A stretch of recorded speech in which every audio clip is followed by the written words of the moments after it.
Yo, what's going on, guys? So today, I've got a very different video for you guys. And it's not like I've been wanting to talk about this for a while or anything, but after I rewatched the entire Dark Knight trilogy recently, I knew immediately after I saw this one that I wanted to talk about it. And let me just get this straight. I love the first two movies, with The Dark Knight being my favorite movie ever for an extended period of time now. So I am not some Nolan hater or anything either. So when I say that this movie is far worse than I remember, I really mean that shit. A cute little backstory on this movie is that this is the only one in the Nolan trilogy that I actually saw in theaters. So I held this movie in a very special place in my heart for a very long time. And honestly, I still do. It's not a bad movie by any stretch of imagination, but compared to the other two, it does not hold up at all. So, let's talk about it. Of course, this is a spoiler-filled review, of course. This movie's been out for about 13 years. So yeah, watch it if you haven't. So to saw this movie, it tells us that it is 8 years since the events of The Dark Knight. Okay, cool. I'm with you so far. And then it shows us that Gotham is pretty much at peace, and Bruce has completely let himself go and has a beard and shit. And yeah, he's just done being Batman. Okay, cool, I guess. Don't really know if Bruce would have 100% let himself go and not help at all, but hey, I guess. So we get to see Catwoman in this one, and yeah, she's pretty cool. And she's acting like a maid for this party and whatnot. So Bruce isn't in the public eye either, which is also hilarious in itself because you would think that he would at least make a couple of appearances to not be so suspicious. It's like, damn, Batman hasn't made an appearance in 8 years. I know, yeah, coincidentally, Bruce Wayne hasn't shown himself in 8 years either. People of Gotham are so fucking stupid. But hey, whatever. He's not showing himself at this little party or whatever, so someone needs to bring him his food. So for some reason, Alfred allows this maid that he doesn't know at all to just go upstairs to bring Bruce's food. And I'm sorry, that just doesn't make any sense to me. I do not think Alfred would ever do this. There are too many things that can go wrong here. And like I said, he does not know this woman. So yeah, Alfred doing things he would never do is a common theme in this movie. So yeah, just watch out for that. So of course, Catwoman steals a necklace and some fingerprints from Bruce. So now we have another love interest. So we're going to fast forward a bit, and now we get to see the Batcave again. And for some reason, Alfred really just wants to see this man have a wife. Like, he's really making a point to them, like, bro, please get a fucking girlfriend. Like, Jesus Christ. Anyway, now we see another one of our main characters, and that's Joseph Gordon-Levitt as Robin. And he does a pretty good job here. I just realized this as I was watching, but come on, Robin. Robin's got to hit some weights, man. You don't got to be on roids or anything. Just give me a few bicep curls. Come on now, bro. So the plot moves on a bit, and we have the cops keying in on Bane in his little underground tunnels, and I must say that this movie doesn't look that good at times. And I was watching this on my Blu-ray as well, and in certain scenes in Nolan fashion, it was switched to an IMAX screen. For some of these shots, it just feels like a TV show at parts. Like it's something I can't explain if you haven't watched something on the CW. So yeah, if you've watched CW, you might know what I'm talking about. It looks like that. So anyway, Bane robs a stock exchange or something and takes some hostages. So, of course, Bruce wants to make his big return tonight. And I would not lie, the scene still slaps. But then it shifts to Bruce and Selina meeting on a rooftop. And, oh yeah, there's this other fight scene. And I will say that the fight scenes in the entire trilogy, not just this movie, are not the best.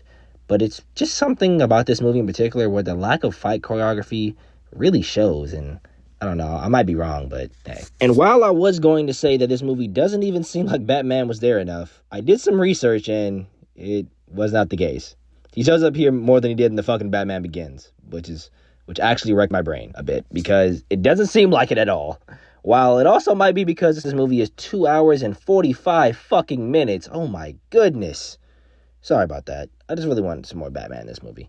And so anyway, Bruce gets back home only for Alfred to lecture him like he's a child and say things I just don't ever envision Alfred would ever say. Now, I will give him this. He did say a little something about his theatrics in the first film. But in this film, he clearly wants him to get back out there to be Batman. Like, the motherfucker is excited that he's getting back into it just 15 movie minutes before this. But now he has footage of Bane, he's just like, oh no. Master Bruce, you can't fucking win this, no matter what. Like, damn, Alfred, I get he's a little rusty, but geez, where are the words of encouragement?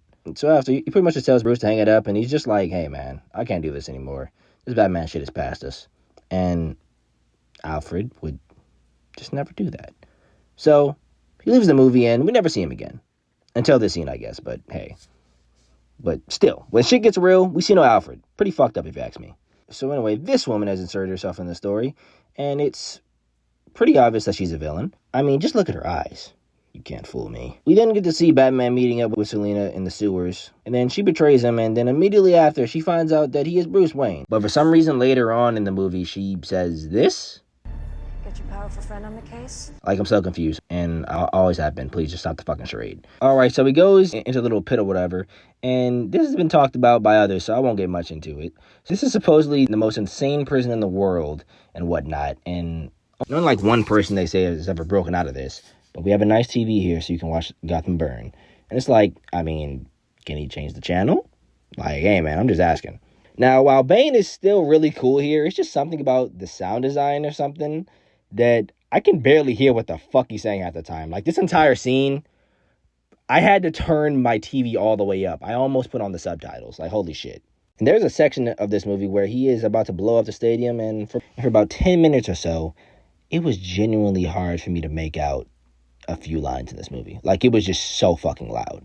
I don't know, maybe that's just me, but there are countless times in this movie where I am just left baffled because I didn't know a character could talk that low in a movie of this production quality. I will say that the scene of him climbing this pit is still very epic. I will give the movie that. But another thing that got me thinking is, how the fuck did Bruce make it back to Gotham? And how much time did it take him? The movie's not clear how much time it took him to get from the pit to Gotham, and how the hell he even got there. Because remember, guys, I didn't even mention this before now, but Bruce Wayne is fucking broke. Like, he has no money. Just $0. Even though that's another problem that I don't understand, because he's like a trillionaire or something, but whatever. I highly doubt there are any planes allowing him to come into the airspace of Gotham. Did he come by boat? If so, that is a long-ass journey. I might be asking too many questions, but hey, these are the questions that need to be answered. He then gets back to Gotham right in time for the big bomb to blow up tomorrow. And Bane's just like, impossible. I don't know, man. I feel like someone in this prison should have alerted him that he escaped. Like, this prisoner literally says that Bane owns the prison now. Like, I feel like he should have some connections in here. Hey, whatever. He also should have shown a little more emotion to me, but hey, I don't know. So he's trying to get all the cops out of underground because, yeah, they're underground for some fucking reason. They put every cop in the city to go into the sewers. Like, idiots, but hey. And while Bruce is talking to Robin, he's still using this deep-ass fucking voice. Like, bro, it's just us. I know who you are. If you're working alone, wear a mask. I know your voice hurts doing this. Come on, Christian, please, stop. Also, these guys take forever to shoot Robin while it took them no time at all to kill this poor guy right here. I mean, I get it. I don't know. It just could have been done better. So now we're coming up on our final battle for the trilogy. And we have an Avengers Endgame level fight scene for our ending. I'm crying, man. So now we have our epic fight scene between Batman and Bane, part 2. And how does it look, you might ask?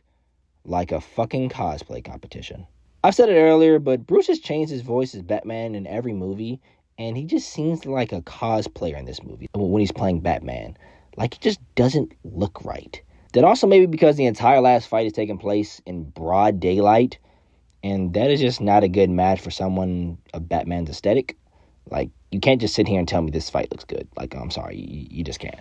I love the trilogy, but holy fucking shit, this looks really, really bad. What's also bringing this fight down is that it's surrounded by so many fucking just nobodies. Like, their first fight was just them two, and you could feel the stakes and the tension, and it was epic. Now it's just like, in the middle of these thousands of other men fighting, it's just these two in the middle with these weird-ass fucking costumes. Just looks really, really weird. And the way Bane is taken out is so anticlimactic. Like, he was the main villain of the entire story. And this is how they handled his defeat. Like, ugh. It just doesn't work for me. And I even thought this as a child. Like, yeah, it's always been really weird. So now they've got to chase Talia around the city to try to get the bomb out of harm's way. And I won't lie, the Batwing looks pretty damn good here. Even in the daytime, there's a lot of cool shit taking place. I will not lie. Batman then stops her and takes the plane out of the city's atmosphere. Some heroic shit for sure. No doubt. But then, we have them showing, like, 5 seconds is left in this atomic fucking bomb, I might add.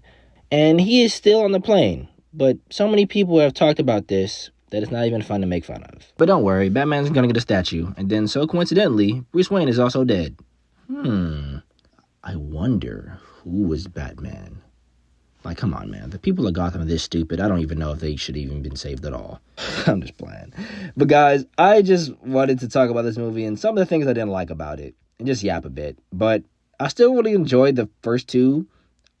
And I feel like those two are honestly masterpieces, if I'm being honest. I would say with every rewatch of this movie, I like it less and less. But, on the other hand, every time I rewatch Batman Begins, I like it more and more. So, hey, balance is what I like to call that. I was just very disappointed when I rewatched this. And sadly, it's how it's been the last few rewatches. Anyways, guys, thanks for watching. I have more videos for you guys soon. Love you guys. Peace.